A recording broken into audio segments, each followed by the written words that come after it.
from the day I was born, I've had this deep love for nature and animals. And almost 7,000 have found homes, and 7,000. yeah, and thousands have. So there's reasons for that, and it's like a consciousness thing. I think for years and years we've been sort of taught it's okay. Does having a pet make a child a better human being and subsequently possibly a better adult? There was Odel, there was Embark, there was Backstage, there was Tara. Love and How long was it and what was your specific role? Violet and Ruby and what's the other girl's name? Tara. Tara. My cows. You've always been so fit and always kept good shape. Do you follow a routine? It was the cookie, Fast everything. food. But I will have one when I leave. If there is any.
So Fame Game is the name of the game, and here we are, myself and Rozanne, at the ITC Ratnadweepa with, of course, none other than Otara Gunewardene.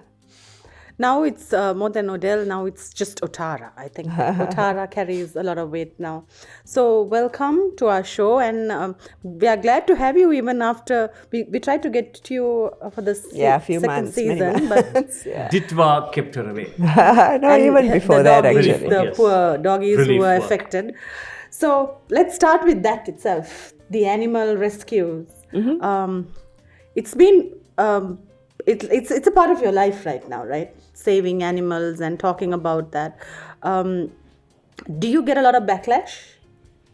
No, I mean, I would say it's the other way. It depends what I speak about, but I would say it's the other way around because I have, I've been doing it for many years actually, even from the early days of Odel.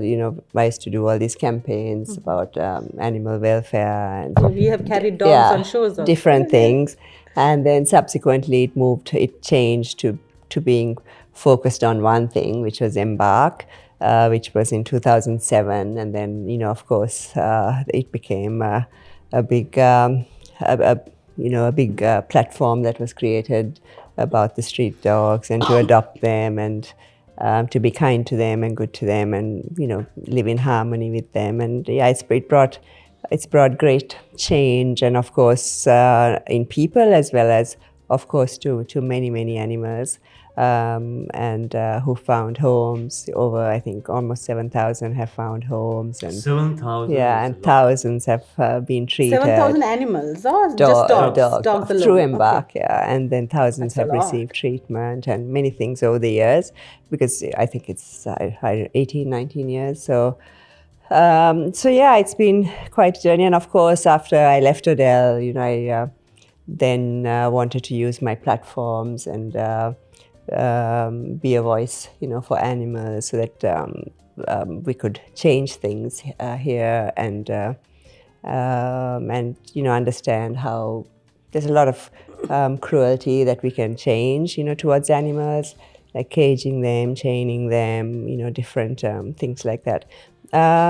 So I think, in different aspects, I mean, even I would say when I started Embark, some people didn't understand what I was doing. Suddenly I was on the street hugging dogs and rescuing dogs, and so but in time people get it. And one of the things also I speak about is the the elephants on chains, and the stabbing with the bull hooks, and that comes with a lot of controversy as well.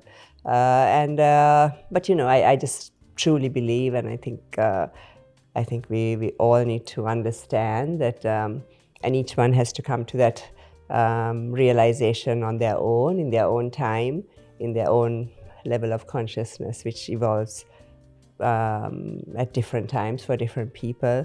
That we don't have a right to hold animals captive and to be cruel to them and chain them for their entire life, and use them for our gain. Yeah, and use them for our, for our purpose, and a lot of things, and that includes even the animals in the zoo. I actually worked in the zoo from when I was about 15 to about 18. I was a volunteer, and I used to go like 4 or 5 times a week to work there. And I didn't realize even at that time, I was 17, 16, 17. I thought it was just an amazing a job, and it was. And of course, I think when I think back, I would have given animals there some relief, because I was able to take them out of their cages and walk them and pet them, and give them some form of freedom, limited freedom. But it's something I don't agree with anymore, and something I speak for to change, because I believe all animals need to live free, not in cages for our entertainment and our gain of monetary gain. Does having a pet make a child a better human being and subsequently possibly a better adult? I think so. I think it's a huge benefit, I think, and it's just the understanding, because as we've evolved over the years, we've sort of disconnected ourselves from animals, from nature, and we've been taught to believe that we are separate from them, that we are higher than them. We are more superior. We are more knowledgeable. True. In reality, we are not really, because we've sort of believed all this to keep us disconnected from the rest of the animal kingdom and the species. We're just one species in the whole cycle of nature and life. And I always believe, like, living in harmony, and only if they're happy and free as well are we happy and free as well. Because it's like a reflection, right? What happens to them also happens to us, because we are the ones creating it. I think it's growing up with animals, having them is really important for children, and it definitely changes things. My childhood was I was always surrounded by animals, and I'm very grateful for that. So you got influenced by your parents, or what made you love animals? No, from the day I was born, I've had this deep love for nature and animals, and this sort of deep understanding that we have to live together, and that we have to care for them and love them. And before I started Odel, my one goal in life was always to help animals and to live in the jungle and save all the wildlife. And I even applied for a job. I think it was in Africa, in Kenya, where I wanted to be like a ranger. And so my whole life from childhood was about animals, rescuing squirrels, rescuing various birds that used to fall into our garden, releasing them. And even then, I would always release them. I never had them in cages. It's something that I've had right along, and maybe I've had it because I'm meant to give messages to others. What does Embark do today? I mean, we know what happens, but specifically, what does Embark do today? Today, we focus a lot on the rescuing and treating the injured dogs, and I've scaled down quite a lot of the other areas of sort of the adoptions, and we used to do a lot of programs out of Colombo as well. So now we just do we mostly do the rescuing and the treatment of the dogs. But we can't. We can't do all of it. We can't do Definitely, yeah. everything. We get so many calls a day, and it's really hard actually to help all. And it's not. And honestly, it's not my role to help all. I also want to give the message that others need to step in and do their part as well. I think everyone has to do their part. How many of those others are out there? Very few. No, actually, there's quite a lot now, and there. I mean, it's changed quite a lot where people really care, and even the calls we get is because people care. Care, Earlier yeah, they would definitely. ignore, right? Like they would look the other way or whatever. And Sometimes they are helpless. They care, but they are helpless. one of the issues is a lot of people don't have the funds Yeah. to take a dog to treatment. They don't have easy access to like good vet care. Then they don't have transport. Some people can't even afford transport to take the dog in their area.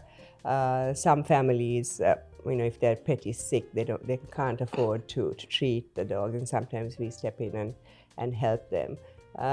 So there's a lot of different things like that which actually can be changed to bring greater change for each one to do more. Wasn't there talk of an animal cemetery? A proposal. I think, yes, I saw it. Yeah, I did see something, but I'm not sure what happened.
This problem about elephants in captivity and chains and bull hooks. I mean, there's lots of protestations, but still it goes on. When, if at all, will this ever end, if at all? Well, yeah, I mean it's a bit of a tricky subject because there's such a great divide about it. So some years ago there was no sort of awareness about it at all. Maybe a few people silently knew about it, or thought different. But now I think it's changed quite a bit. I mean, there's a lot of people who, Especially the younger generation. yeah, who see it for being captivity, enslavement, on chains, and like I said, it's the same for all animals. It's not about one, but there's a lot of division and a lot of sort of where they say it's anti this and anti that and different things, but it's really about enslavement and captivity and cruelty, really. And it's the same for any animal, even if it's a dog or anything. If you beat them, if you stab them, because it's to do with like they're being dominated, and they do what they do with fear because they're afraid of the pain, and they go through a crushing most go through a crushing process to be able to break their spirit, so that then they'll obey, which is also the same for lions or different animals in circuses, and why they're stopping circuses, and even elephants in circuses are now. Safaris. I think most of them don't have. I think almost all of them have stopped it. So there's reasons for that, and it's like a consciousness thing. I think like for years and years we've been sort of taught it's okay, okay to do, and each one will evolve at their pace and at their time. But it's also a reflection, all the captivity, all the enslavement, all the cruelty is really a reflection of us as well. Everything that happens around us is a reflection of who we are. So when we are okay with captivity, when we are okay with enslavement, that means we are that as well in different forms. We are captive, we are enslaved. I think freedom is really the path of the future, and for everyone, for all beings, for us and for animals. You speak of reflection. How much of a reflection of you, Otara, are Violet and Ruby and what's the other girl's name? Tara. Tara. My cows. Her Kuskuda cows. My cows. Yeah, I mean, like, I guess it's freedom again. Freedom and to be free from cruelty and removed from that sort of situation, because they were in terrible condition when I found them. The Violet was the first one I rescued, and she was on her, like, she was, I think that day or the day before, she was going to the slaughterhouse, and she actually had her baby that day. Oh. And actually they're not supposed to slaughter when a cow is pregnant. Do. But things happen. And then I was called and said, this mother and baby, this mother just had the baby, and would you like to take them? So how much would they cost to release them from slaughter? It varies from about 70,000 to about 140,000. They do it by weight, I guess. I think depending how much they get when they sell for the meat. So if I were to release a cow, may I give her to you? No, I have no place anymore because I already have three. Are there places where you can? You have to find someone with a big land or a garden, because they do need space, and they have to be fed. And so that was the first one, and I took both, the mother and the baby. And then when I went to rescue her, there was another cow who was not too far away, and she kept looking at me and crying and crying and crying and crying, like they non-stop. Actually cry tears. Yeah, and bellowing. And then I looked at her, and like I knew she was trying to tell me something. And then I think she's probably trying to say, like, save me too. So I took her as well. So that's Tara. And then, of course, unfortunately, the baby died about a year later. He got stung. We think it was a viper or a cobra. We're not sure. And he died like very fast, like in like a day and a half, which was very unfortunate. And then subsequently, I rescued another, I think 7 or 8 of them. And one was Ruby and her mother. And her mother was like so badly looked after and like so skinny, skin and bones. She was so sick that she didn't make it. And so then we had to bring up Ruby. And the other 6 or 7 I actually found like homes where they won't kill them, and they took them. So now I have 3. Do you miss being at Odel or running Odel? Well, I had a good run of 25 years, and it was a decision I made. And when I made the decision, I wanted to. You shocked the whole of Sri Lanka also.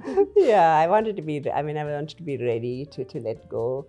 And I think it wasn't a sudden decision. It was something I thought about for a little while, and I really wanted to be like ready so that I don't have regrets and don't look back and think about it. And I mean, I guess sometimes I do. Like I still love creating the spaces and buying the products and working with the team. And so I wouldn't say I don't miss it. I probably do. I do sometimes because it was such a wonderful experience, too. And I love to create things, so I don't have such a big platform to do that a space to do that right now. I do create things in a different way, but I don't have a huge store or many stores to do it in. And what made you come up with getting on social media? The TikTok part of your life. No, I always was on social media from the time it started, and even on, of course, initially it was all Facebook, right? So even on Facebook, I have almost, I think, 2.4 million followers. So I've always been on it, and then Instagram, and as it evolves, I like to be. I've always been interested in sort of these new spaces and technology, and of course now TikTok.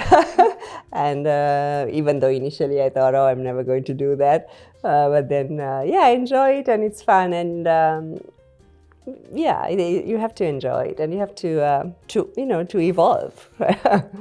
You work with a lot of Gen Zs. Oh, you work with the next generation. Yeah, not many anymore because my office is very small now. So But when you did work with them, did they get on your nerves, or did you get on their nerves? it's different, honestly. Yeah, it's quite different to I had a huge team at Odel, like over 1,000 at any given, like almost over 1,000 towards the latter years, and at any given time. Plus, you work with the vendors and the suppliers, and so it's massive number of people. But it's definitely different, and I don't experience it in a huge way because my team is very, very small. And some of the team I've had for a long time as well.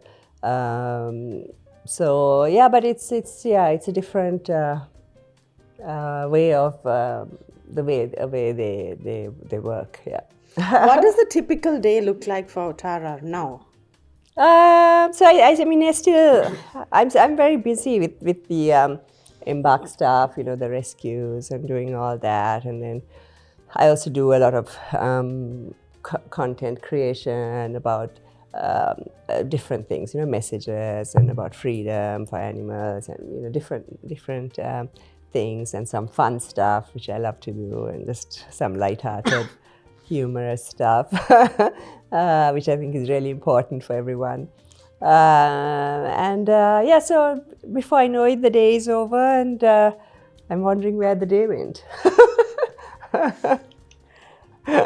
Has your fashion sense changed, or do you still believe in, or do you still want to experiment with the way you dress? It's changed a bit. I'm not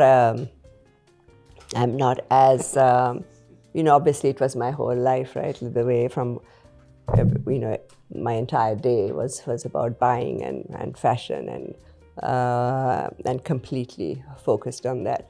I guess the focus is less so. In the percentage has definitely changed, and I'm not like a shopaholic like I used to be. I'm quite okay to not shop for a while. And you recycle your clothes. Yeah, also. I do. So more sustainability. Yeah, but I just do it because I just like the items, and I don't want to just give them away and just constantly buy new things. And but it's always nice to update your wardrobe and buy a few things here and there. But it's different.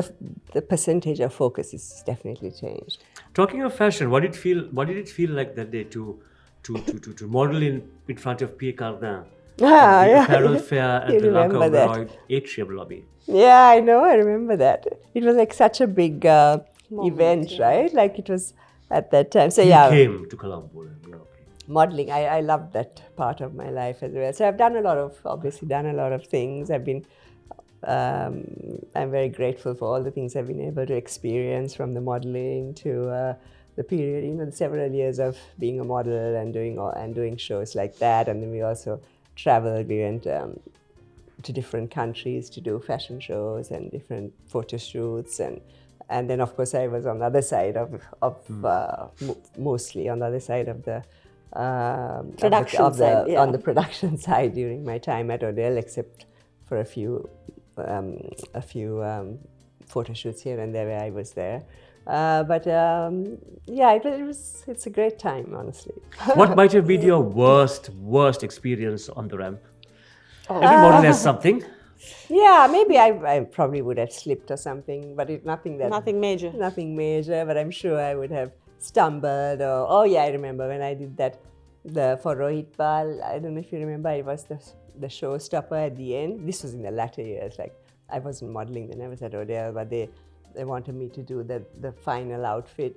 And I don't know if you saw that. It was like a basket outfit, like made out of cane. And at the end, I kind of tilted and almost fell.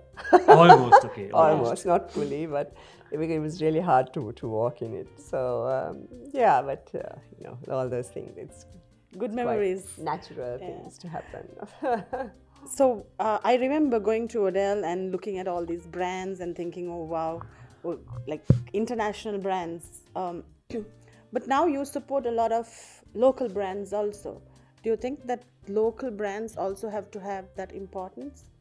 Yeah, of course, very much so. I think making so actually when I was there, the focus was the other way, right? Yes, it was definitely. more things made here and bought here and manufactured here. Of course, we did import. Of course, maybe I would say it was like 70-30 or 60 maximum, maybe 60-40, 60 local, 40 from overseas. And the actual, like the known brands was very, very small and very few, and very limited collections, because I was very keen to make the brands, and we had a lot of in-house brands, build brands. That's what I love to do. So even we had a lot of in-house brands that we created and built, which I think they still continue, yes. have today. So that's what I really love to do. So I there was Odel, there was Embark, there was Backstage, there was Tara, Love and Lavicelle. and Backstage was a bando. That was Yeah, so I think magic. then, It was like there were two Aladdin's others. sort I of- forget the name now, but 2 or 3 others. So there was quite a few. There was something named after your first dog, or was it a show or a calendar or That was this Nico. Nico? Nico. Yes. Yeah, that was through Embark. Nico. And Nico walked the ramp with you, right? Once, times. yes. Yes. Yeah. Once. So you're very elegant and nice and very composed and very polite. You're dotting your I's and crossing your T's in your French plate, Otara. And you, But it's lovely, it's nice. But and you, is that actually, it's a new look. I know, it's especially lovely. for you. It's lovely, thank you so much. But is that a fun part of Because you told me Otara? it's very, very smart. So I try to be very. But who's Normally, the I don't listen actually. Okay, okay, thank you so much. I'm honored. But what's the fun part of your life? When you let your hair down, literally? Yeah, and my gosh, I've been through that part of my life in a huge way as well, and yeah, and I still do. And then also the TikTok side is a bit like that as well. It's the other side, and Now, since some you people don't get agreed to me and dressed up for me, I have no choice but to return the favor and agree to be in your TikTok. Yes. Okay, so yes, Wow. answer is yes. No. one. Yeah, and then I travel a bit, and yeah. How do you chill? How do you chill? Music, the beach, yeah, mountains. Yeah, sometimes at the beach or travel a bit, and then I love to work out and exercise and do my Alcohol, substance. No, I don't drink. So yeah, I'm not a She's not a drinker. party girl. I was at one Yeah, time. not anymore. And you don't need that to have fun. You can just, it's been many, many years that I don't, so even when I go out for events and, a lot of people are always like, oh, why aren't you having a drink? I'm like, I don't drink and I don't want to have one and I don't need one, like to enjoy myself. So, yeah. Do you also like your own company? Yeah, very much so. It's something I love it too. that's evolved over the years. think as At the we get older, beginning, yeah, it it was something. It was a challenge, and it is also something you have to really work on, right? Like, because sometimes it feels like so isolating, and like why are you doing that, It's and why not are you actually. like that? It's not No, when it's you're not. with yourself. And when you get to the point where you're completely at peace with it, it's very, very You want to go out liberating. again. Huh? You wouldn't want to go out. So happy being here. So are you into movies and Netflix, or how do you entertain yourself? I like learning about what's happening in the world and the changes and all the interesting things. And I used to watch a lot of movies, but I don't. I rarely do anymore. And I like to listen to sort of Music. some music, and then by the time I finish my work and by the time I then check what's happening internationally and do my videos and various, and then my family, and then the day is over. Your sons. My Your sons, sons. yeah. Are they here? Yeah, they're here. They're now 25 and 31. Actually, they'll be 26 and 32 soon. So yeah. Are you looking forward Grown to boys. grandmotherhood one day? I'm sure it'll happen one day, but nobody's pushing each other. Ah, yes, of course. So yeah, I'm sure it'll happen. So a lot of people see you now on social media, on TikTok especially. How do you create this content? Like, do you get influenced by creators, or do you come up with your own stuff? It's a mix. Like, so and also it varies, right? On the platforms, I don't often share what's on TikTok, on Instagram, or sometimes yes, or the platforms are completely different. and I different don't share a lot of audiences. it on Facebook actually. Some of the Reason?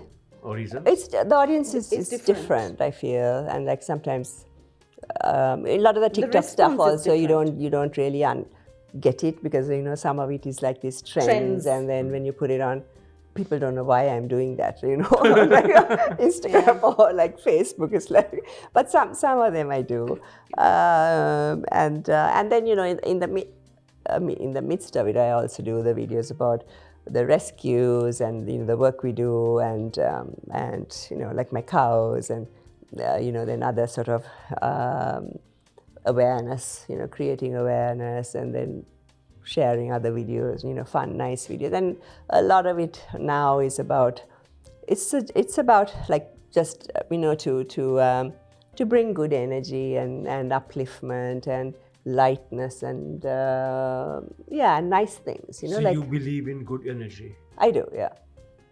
Everything is Ah, energy. no wonder I was shushed when I brought certain topics up. I understand. I do.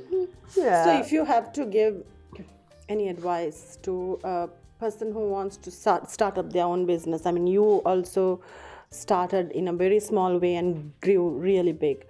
What will your advice be, especially to the young ones who want quick jobs and quick fame and quick money? And, but that's quick the issue, returns? right? This quick return is what is causing a lot of problems, I think, because everybody thinks it can be done so fast, and everybody wants it so fast, and then by the time they start and because also when you start very big and with the idea of some people start like say for example where I would have taken 8 years to do. I'm not saying everyone has to take that long to get there, but say what I would have done 8 years later. Like everybody wants that at the start, Beginning, and then a lot of investment, a lot of a lot of big projects, and a lot of this, and then challenges, and yes. then it comes with a lot of challenges, a lot of cost, and then things often don't work out, and then it's very hard to navigate to change, Sure. right? To edit it, to change, because then you owe the money, then you have the interest, you have the so many things, or you don't have enough cash flow. So it's really important to have the cash flow, and then where the business is able to grow and fund itself to a great extent. Because So start small always. I always say to start small and then and grow. I mean, if it grows fast, great. But if but you have to grow according to how the business is evolving, how the business is growing, how the cash flow is, and then it's much more comfortable that way, and you don't get stuck in a corner, and then it's a real challenge to move from there. But yeah, it's a great thing to do. It's, Any mistakes that you think that, oh, I shouldn't have done that while you were running the business? yeah, I'm sure there were many. I mean, like, I think you still think of that even today, or, every month or whatever. But yeah, I mean, of course, there were different things that You come would have up. done them differently now.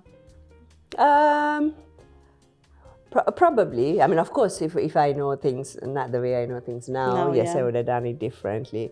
I would. I wouldn't stress so much though, because I've learned how to, manage that better, and because sometimes it's a lot of pressure, right, when you're running a very big business.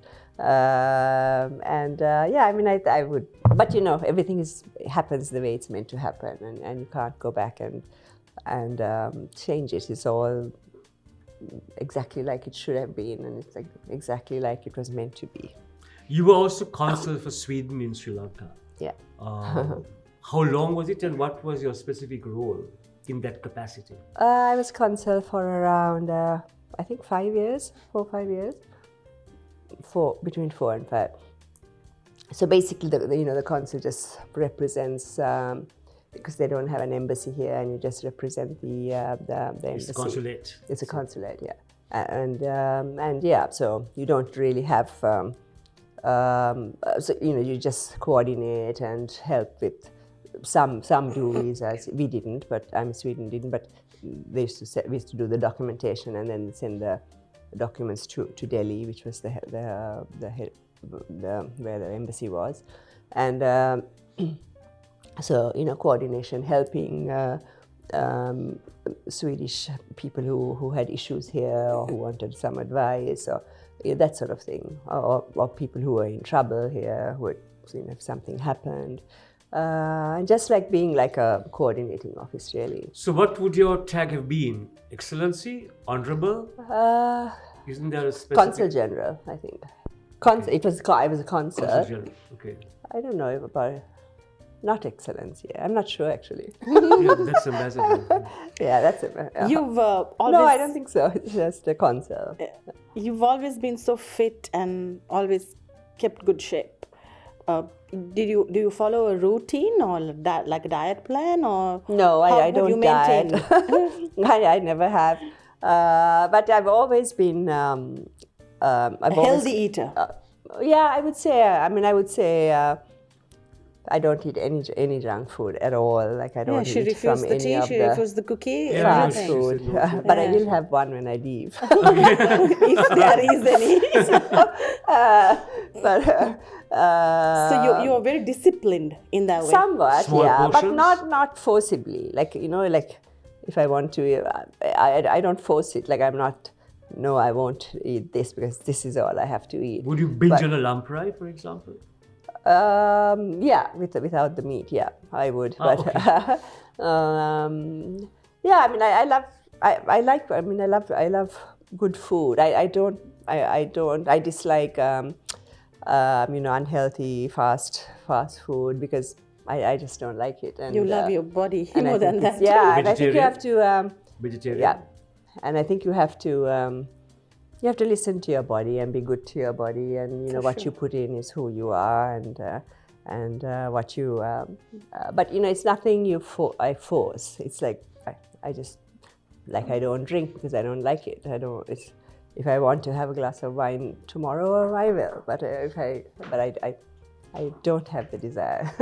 So thank you, Otara, for being our guest on Fame Game. Lovely as always talking to you. It was a different chat today. More listening than yeah, talking. new areas, yes, new experiences. Rozanne, you could close. Well, I'm having this fan moment because she was one of my idols when I used to be a model, and when I thought used was to. there. No, not really. So when I used to model for Odel also, it was a great experience. I mean, we used to have shows every Sunday, and it was a fabulous. I don't know if you saw, I shared a flashback video. Yes, You did see? yes, I you saw were it, in that, yeah. actually. So it was a great experience, and we looked forward for that. And I think shows like that and events like that should happen often. thank you for coming. Thank you for having and me. It's been a pleasure. accepting the invitation with so many difficulties we got her. And keep up the great work, because I Thank think you. that this voice that you have and the platform that you share it on is inspiring to people like us also. Thank you so much. Thank you so much. Next week, same day, same time. Bye.